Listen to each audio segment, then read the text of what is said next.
الحمد لله رب العالمين والصلاة والسلام على سيد المرسلين اما بعد فاعوذ بالله من الشيطان الرجيم بسم الله الرحمن الرحيم پڑھیے الصلاة والسلام علیک یا رسول اللہ وعلى آلك واصحابك يا حبيب الله صلى الله تعالى عليه وآله وسلم. اعوذ بالله من الشيطان الرجيم خلق السماوات بغير عمد ترونها وألقى في الأرض رواسي أن تميد بكم وبث فيها من كل دابة وأنزلنا من السماء ماء فأنبتنا فيها من كل زوج كريم. اس نے آسمانوں کو ان ستونوں کے بغیر بنایا جو تمہیں نظر آئیں، اور زمین میں لنگر ڈال دیے تاکہ زمین تمہیں لے کر ہلتی نہ رہے، اور اس میں ہر قسم کے جانور پھیلائے، اور ہم نے آسمان سے پانی اتارا تو زمین ہر نفیس قسم کا جوڑا اگایا.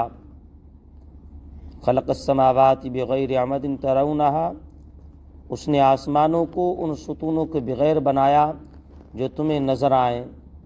اس آیت میں اللہ تعالیٰ نے اپنی عظمت اور قدرت پر دلالت کرنے والی 4 چیزیں بیان فرمائیں. پہلی یہ کہ اللہ تعالیٰ نے آسمانوں کو ستونوں کے بغیر بنایا، یعنی پلروں کے بغیر بنایا. انہیں ستونوں کے بغیر بنانے کا ایک معنی یہ ہے کہ کوئی ستون ہے ہی نہیں اور تمہاری نظر خود اس چیز کا مشاہدہ کر رہی ہے، یعنی آسمانوں کے درمیان آپ کو کہیں پلر ایک بھی نظر نہیں آئے گا. دوسرا معنی یہ ہے کہ آسمانوں کے ستون تو ہیں لیکن وہ ایسے نہیں جنہیں تم دیکھ سکو، اس لیے وہ گویا ایسا ہے جیسے ستونوں کے بغیر ہی بنایا ہوا ہے. اور دوسرا، زمین میں پہاڑوں کے لنگر ڈال دیے ہیں تاکہ زمین ہلتی نہ رہے، اس لیے اگر پہاڑ نہ ہوں تو زمین تباہ ہو جائے.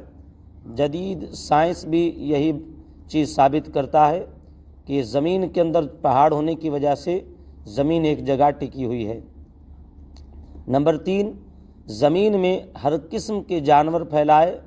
یاد رہے کہ بعض جانور پانی میں ہیں، بعض زمین پر اور بعض ہوا میں ہیں، مگر یہ سب زمین ہی پر ہیں، کیونکہ پانی زمین پر ہے اور ہوا بھی زمین سے تعلق رکھتی ہے.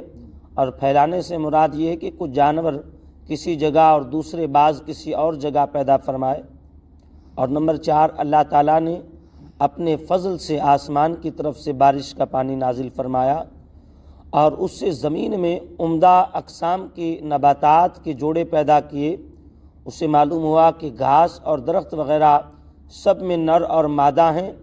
نر درخت سے لگ کر جب ہوا مادہ درخت کو چھوتی ہے تو مادہ درخت حاملہ ہو کر پھل دیتا ہے.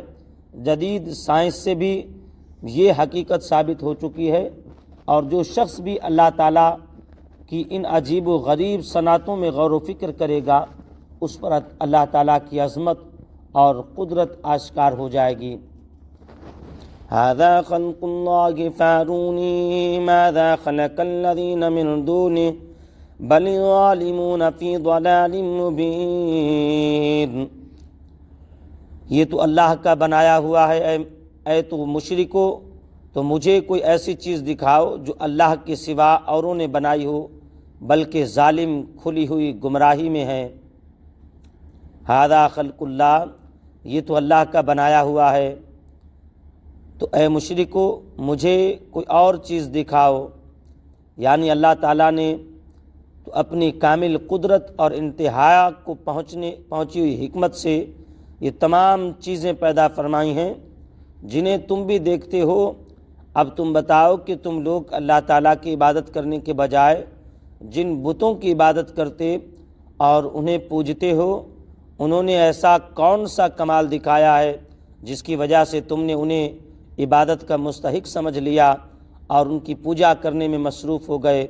ان کافروں کا حق سے دور ہونا اور گمراہی میں مبتلا ہونا واضح ہے. وہ یہ سب کچھ جاننے کے باوجود بھی کھلی گمراہی میں ہیں.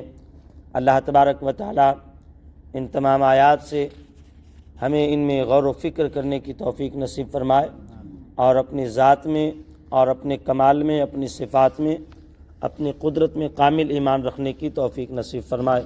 اللہ تبارک و تعالی ہمیں دین اسلام پر ثابت قدمی نصیب فرمائے۔ آمین بجاہ النبی الامین صلی اللہ تعالی علیہ وآلہ وسلم۔